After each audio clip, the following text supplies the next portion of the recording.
the language course. Oh, right. But she'd be able to give some perspective from that angle. So, Well, hi, Carrie. Hello. But once you get the recording going, let me know, Bruce, and we can. We're good. We're good. All right. Yeah. Well, tell me what you've been running into some. You've started the language course. Been running into some speed bumps, and my job. Caleb hasn't actually taught through it. These gen ed courses are new enough that even in our own situation here in Ames, we're running through them for the first time. Okay. So we're all kind of guinea pigs, and kind of we'll be improving these as we move along. But tell me what kind of speed bumps you're running into, and questions you're having, so that I can kind of steer the conversation a bit. Okay. Yeah. Well, in the course of these lessons, we've assumed that this Unit 1 was an orientation towards the Gen Ed program as a whole. And the question that I have tried to work on in these Socratic discussions is, what is the purpose of a humanities education? And so in that sense, to guide that conversation, I worked with this Boyer text, and I found it very helpful because he's coming from a Christian perspective, and he takes the basic approach that general education is for achieving human ends, that fulfilling the cultural mandate from creation, and it assumes a Christian or Christian Jewish view of human beings in the image of God, right, as language communicators. And so we tried to fill in that overall program for general ed using that starting point. Right. But then we got, as we get into the work and we try to put something on paper, we're talking at a sort of a different level. Where it looks like the assignment is aimed at finding disciplines within this first unit, the language unit. And so we're just wondering at what level we should respond, because the disciplines, that word was confusing because we didn't find it in the assigned readings. And so I see it's explained here in the big picture paragraph. Yeah. But then what are the sub-disciplines within it? I mean, how as we went deeper or down the hierarchy, so to speak, we found ourselves sort of fishing for what we should actually come up with. Right. And maybe let me review maybe kind of walk through the course in terms of its big pieces, and then look. It might be helpful too to get a sense of what we're gonna be evaluating and assessing ultimately. Okay. And I actually emailed you a couple example projects. One of them being Carrie's, and one of them being my own work that I did as I first taught it. But just a couple example pieces that would be an example of a final project that a student would post. Okay. But all of these courses are designed to be to introduce a student to the broad area, and in contrast to what might often be done like at a typical university or college, where you could fulfill like a language gen ed requirement. You could fulfill that just by taking English Comp 105. Right. It'd be a fairly specialized much more a specialized course of some type in the language area, but just more specialized. We're wanting these courses to be much more integrative and much more big picture, introduce the area in a way that then can give where the student coming out of it can have a whole range of directions that they could go for further exploration and further education. Mm-hmm. And while they're motivated to go to dig some deeper holes in some areas, but the course isn't going to like drill down deep in any one specific area. And so the first unit does start out as the when you're on page 13 of the course and you just see the logic Mm-hmm. of each unit. You've got the first unit starting out with the big picture, the whole broad area of language, and the articles are going to help you explore the various. It's going to help you then break down that broad area of language into some smaller disciplines. You won't find a single article that just gives like the comprehensive, absolute correct breakdown, because there's multiple ways you could break down the area of language. Mm-hmm. But it's going to give you insight into whether it's the speaking, writing, listening, reading, those four broad areas. Mm-hmm. You start to look at things like rhetoric, the foreign, second language. The articles will give examples of subdisciplines, which then should stir the mind to start be thinking about other disciplines we're aware of, literature and et cetera. So first unit though is big picture, and you take some steps at breaking it down. At any point in time, culturally, there's always going to be certain large conversations that are stirring around in a particular area, and that's what the second unit is going to be going after. As you look at the last decade or so, what are contemporary conversations in this arena of language that we need to be aware of, controversies, so the articles will surface some examples of that. Third unit, the significant Christian contributions, how do Christians speak into, add our voice into these current conversations. And that, by the way, since this course is designed to kind of be it's designed to be the first gen ed course you take, right, out of all of them.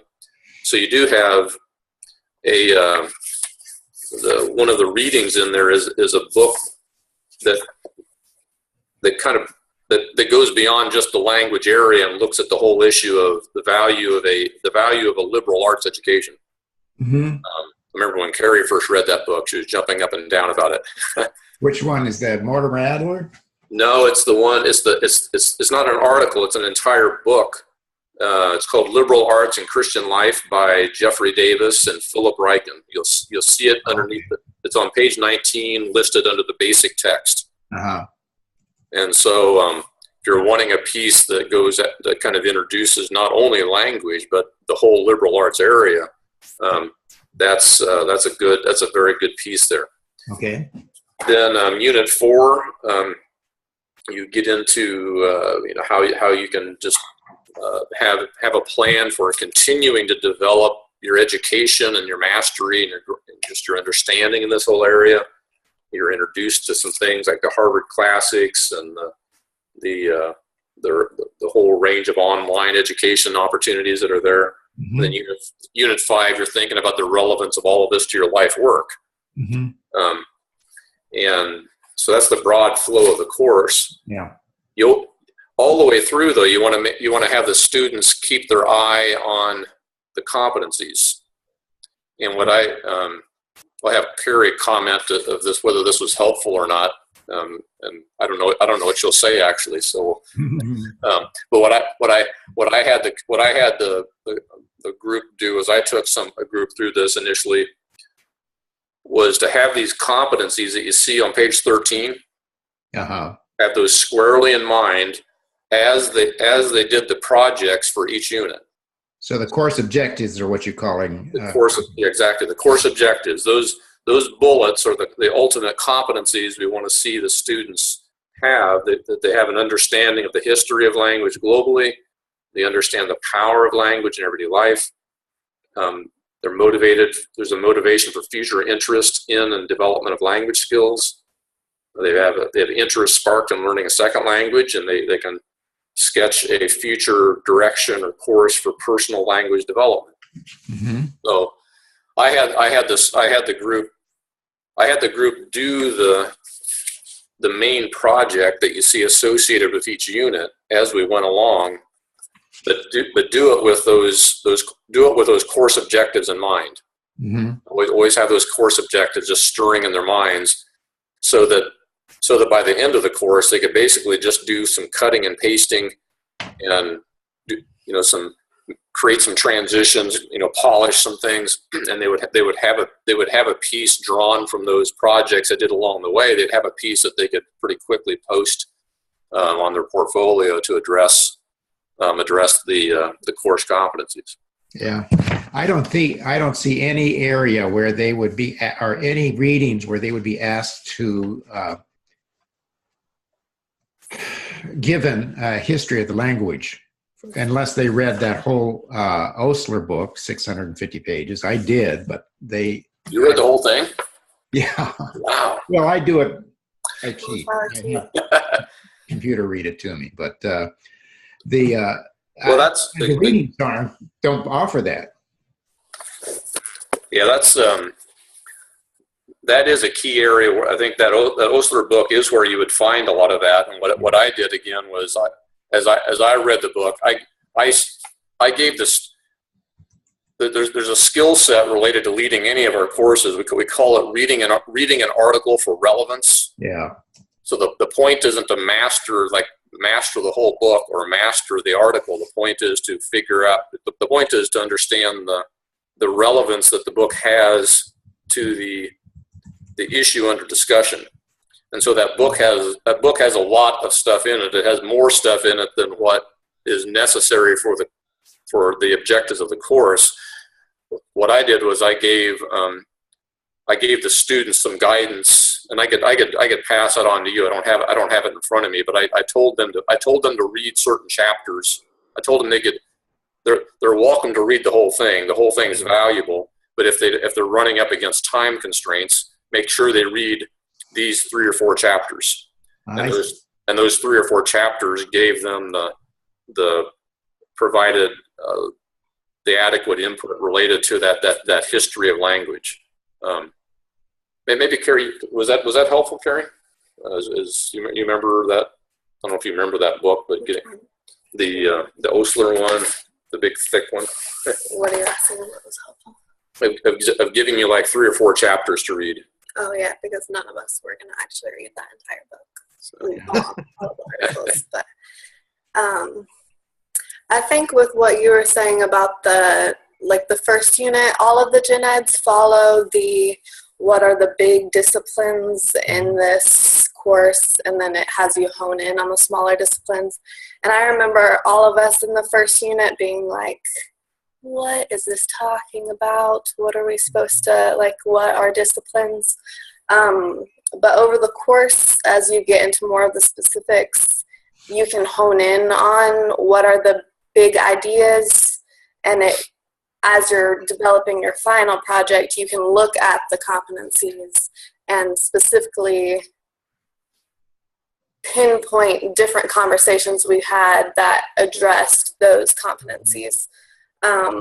So for the beginning of it, just recommending people to take good notes and try to sort out, because it doesn't give you what are the exact specific disciplines. We just looked through the articles and it brought up rhetoric that must be significant later down, and just taking note of things like that. So then as you further go along and it gets more established, you can organize those, what you think are most significant. Mm-hmm.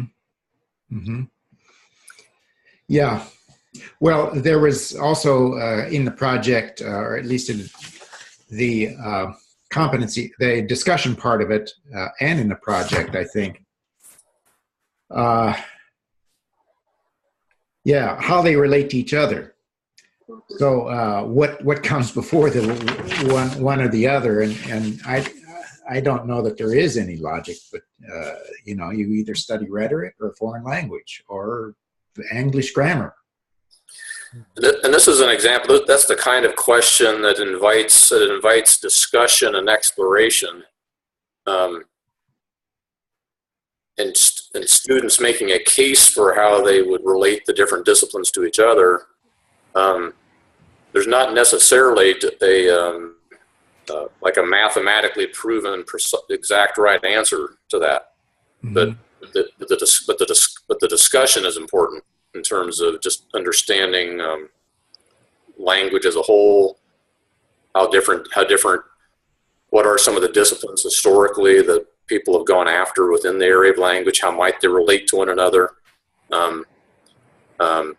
I found myself, I think all of us did as we went through it, you know, you even start doing some of your own research. You know, you start Googling language and, right. You know, rhetoric and chasing down some of the disciplines that the articles might not even specifically go into, just because you're curious of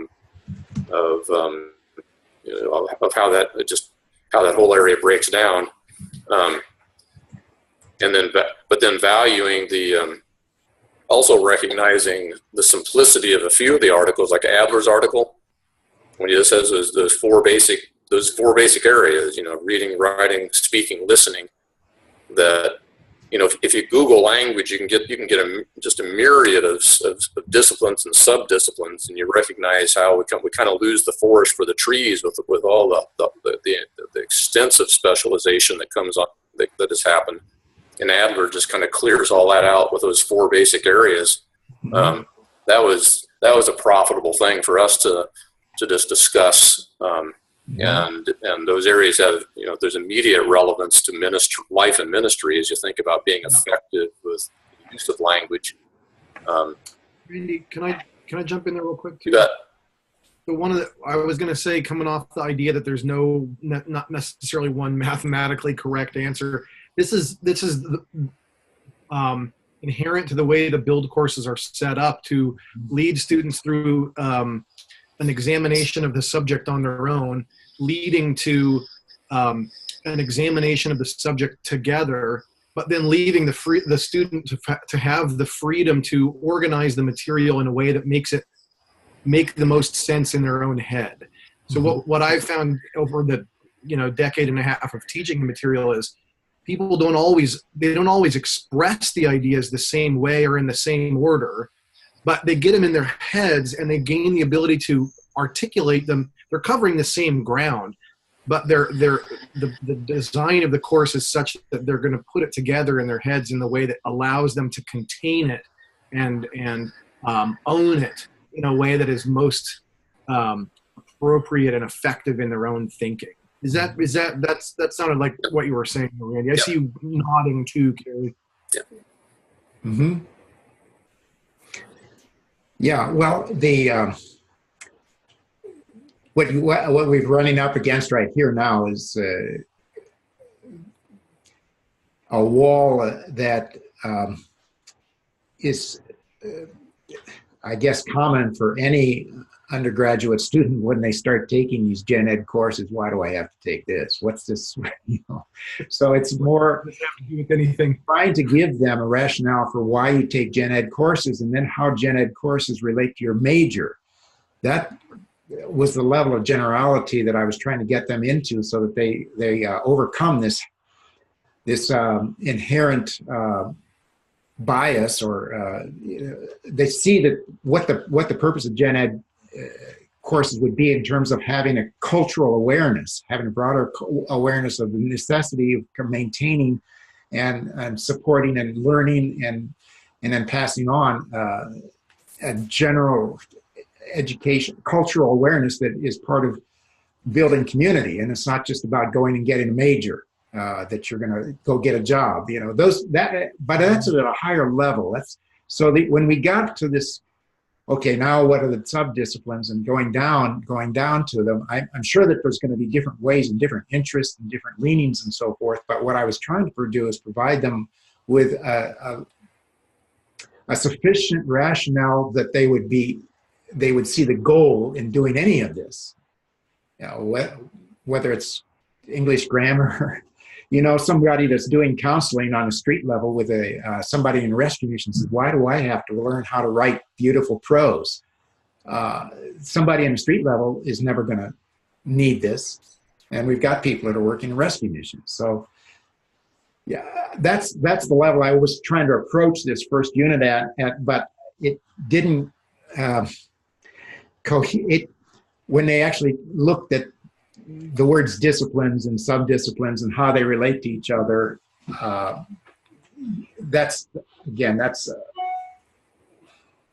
it became arbitrary, and so they were worried that, well, we just have to make this whole thing up out of our head, you know. I do agree that the Adler was the most helpful article in terms of breaking down the language area into different subspecializations. And so I guess we could go there. I just want to know if,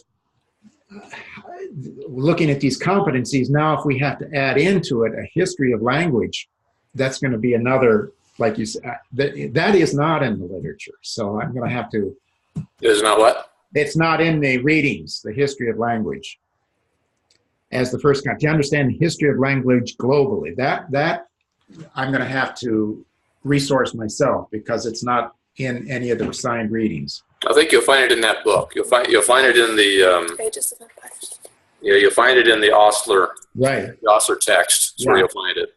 So I'm going to have to resource that because they're not going to read 650 pages, but I did, and so I can give them a few little snippets of the book that I found interesting. Yep. But is that then? But that then again, the topic now becomes the history. We're diverted into another area here, history, and not the disciplines themselves, rhetoric, whatever. So it's. If the competency is asking you about the history of language globally, but the projects don't equate to that because the project is asking you about what's pertinent to and part of the language discipline. So I would, I'm still a little bit concerned that I'm asking them a question or to write on a question that either they're not prepared to answer or has different goals, divergent goals. Here's one on history and here's another one on the specialization and its disciplines and its subdisciplines and how they relate to each other, which is more of a, that's more of a diachronic answer, but the synchronic thing of the history of development of language is not, they haven't been exposed to that yet. So that's two different papers, it seems to me. One's the history of language, the other's sort of the area, an analysis of language as an area within. Well, if I were in your shoes, yeah. Developing a set of leaders for the purpose of effective ministry in the context of the church and of the mission of the church, I would set the stage of how under and there's actually there's a few quotes you'll find actually in Adler's work that I remember just being perfect. Yeah. That talk about just how language universally throughout all time has been the means by which people actually connect with other people. One mind connects to another. And so as we think about being believers and leaders within the work of mission, this is going to have huge relevance for through our words, through our writing, through our listening, etc., that we come to have influence in the lives of others for good. We come to be able to speak into the lives of others and shape the lives of individuals and whole communities. And part of the so as we hit the major disciplines, we'll be looking at different kind of tools within language that help accomplish that. The reading, writing, listening, etc.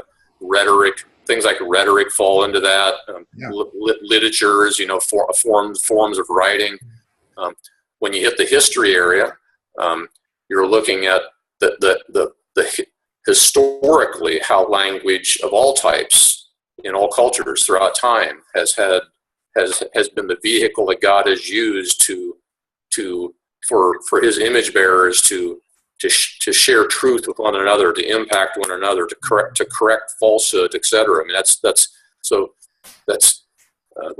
the angle I would put on the history piece. It's not just a dry kind of let's learn the historical dry facts, but how has language historically always been the vehicle God has used to influence and to allow his image bearers to accomplish work together, and that becomes motivating when you see them across all cultures. It's the same everywhere, and always has been, which can lead into the whole competency on learning a second language. That as you learn to speak in the mother tongue of somebody, how does that position you to be able to impact their lives as you're able to speak within the mother tongue that really captures the worldview.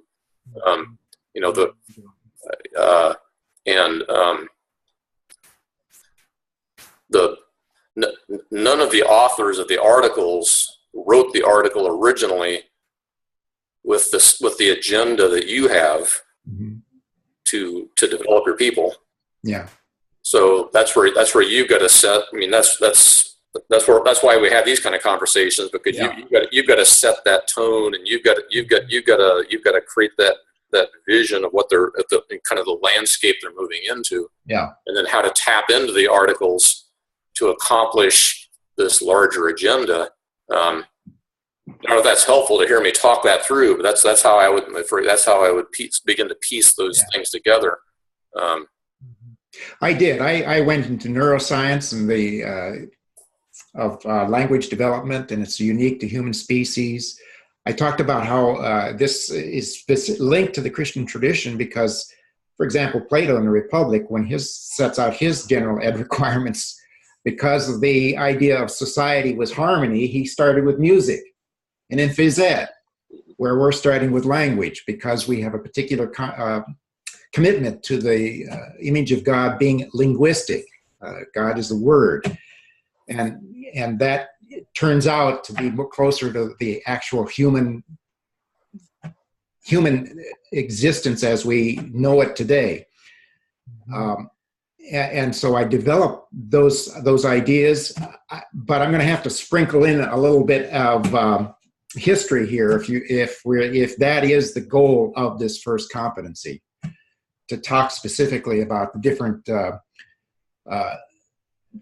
the use of language in development of different cultures, as it's in that Osler book. And I found it's really, there's a lot of good material in there. So, right. So, well, yeah, okay. What I need to do then is just go back and review the history part, and then turn them loose on the subjects of rhetoric, the disciplines as they're laid out by Adler, for example, in that How to Be a Demanding Reader and the Untaught Skills. And some of those earlier things on principles. I'm just trying to get something that they can grab onto and accomplish in a couple, 3 pages. Do you remember, Carrie, what was helpful in the beginning? In the beginning, and to set the tone, and so that the projects as you did them was connected to the competencies, and you saw the point. So I think the heart behind why we pursue language is clearly fleshed out in like Unit 3 and Unit 4 in the way that you're wanting it to, as far as like what is the Christian contribution, what are the major conversations that are happening now, why are we even pursuing language? Okay. But Randy helped framed that in the beginning just by giving us glimpses of something to be inspired by, like why do we even, like what is language? Why is it significant? And so the first unit is like you have to trudge through it because a lot of people aren't like history lovers and don't care about all of the logistics of what Aristotle and Socrates thought language was. But you have to get into those major ideas. You have to understand those in order to be able to know how to pursue language now, in order to understand the history of where we came from. So where is language and education today is just helpful. If you can get them to understand the effectiveness of language now and to desire to understand those disciplines for the sake of how we can use language the best where we are, which is you have to somewhat frame in the first unit. Then that will help motivate understanding the history a little more and help motivate just even understanding the bigger disciplines so that we can clearly address those specific disciplines so that we can pursue, okay, how do I become a better reader? How do I become better at grammar? Like, why is that even significant? How do they build on each other? I think that's the purpose of, in all the gen ed courses of the first unit, is to have a broader view of what this subject even is, so that we can drill in more on our place in it. Again, that's like the design of the other courses, where the first unit starts broad, and then the successive units narrow things and sharpen and focus you until you get to the fifth unit, when you begin to put shoe leather on it and apply it and design applications for your own life and ministry. So in that respect, it's very similar to the other build courses. Yeah. Bruce, if you pull up the one of the documents, Carrie's document is the one that's just entitled Final Competency. And it's yes. And it's got a cover page, and then it's got a table of contents next. And if you just look at that table of contents, you can. I mean, it's. Ultimately, she ended up with a 49-page paper, but that was derived just from doing the projects along the way, and then at the end, piecing them together. But you can see the big, as you just look at the large titles on the table of contents. You know, she's got a section there on the power of language in everyday life, which included characteristics, the lost love of education today, the lost love of learning, the calling of the student. Why so she was impacted by that one book on the liberal arts. All of that comes later. So that came in Unit 3. You got a section then on the fundamentals of liberal arts, section on the disciplines of language, and she divided it into the Adler's broad areas. That was very impactful. This stuff was very impactful to us. Then she added to that additional spheres, recognizing additional areas of the liberal arts in general. Section on foreign language, section on the history of languages, and the current conversations with core questions and issues. Then ends with, and this is where the whole course drives. And if you always just keep asking this question, why is this relevant to our life work? Why is this relevant to the work of ministry? If you just keep asking that over and over and over again, it keeps people in the right frame of mind. And the last projects they're asked to do is to then put shoe leather to that and talk about how they want to be growing in their mastery of language for the purpose of accomplishing their life work. You know, do I want to be learning a second language because there's a growing Hispanic population in my community that I want to be able to reach? Do I need to learn to write better? Because I know when I write well, it crystallizes ideas at a conviction level, and I'm then able to communicate verbally in a host of situations. Do I want to grow in my listening skills because I recognize I love to talk, but I rarely just stop and listen in a conversation. And Adler's got a whole set of things on listening that, you know, it's in some of the articles. So you're drawing all of this to a set of goals related to your future development that you recognize you need to go after for the purpose of your own life work. And so Carrie's got a whole section on that in her piece. But I think this is a good example of the word count's not the point, but you know, this is a good example of the areas, you know, that Carrie hit that were drawn directly from the projects that then she pulled together and put it all into one thing. What's that? Put it all in one piece. Yeah, exactly. Yeah. Thank you. Thank you very much. That's helpful. Yeah. Notice too, I'd say in her table of contents, she's got the disciplines of language, and she's combined Adler's speaking and listening into a single thing, such that her categories are reading, dialogue, writing. Well, she's free to do that because she's still covering the basic ideas, but it's gone into her head in a way that makes it make sense that she can own. Good.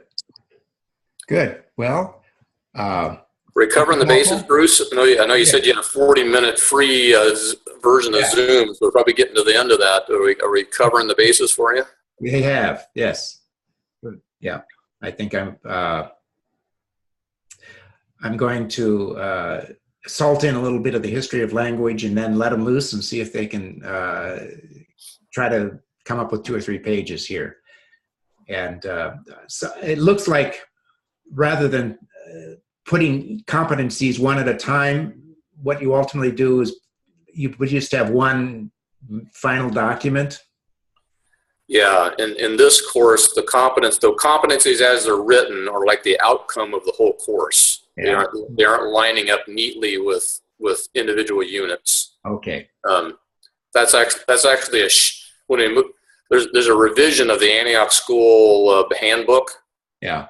And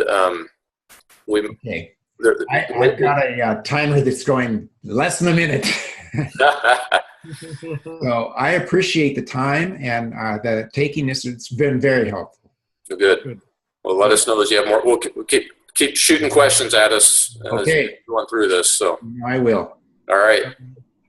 Well, good talking with you, Bruce. Good talking to you. Thanks for the day. Nice meeting you, Carrie. Bye-bye.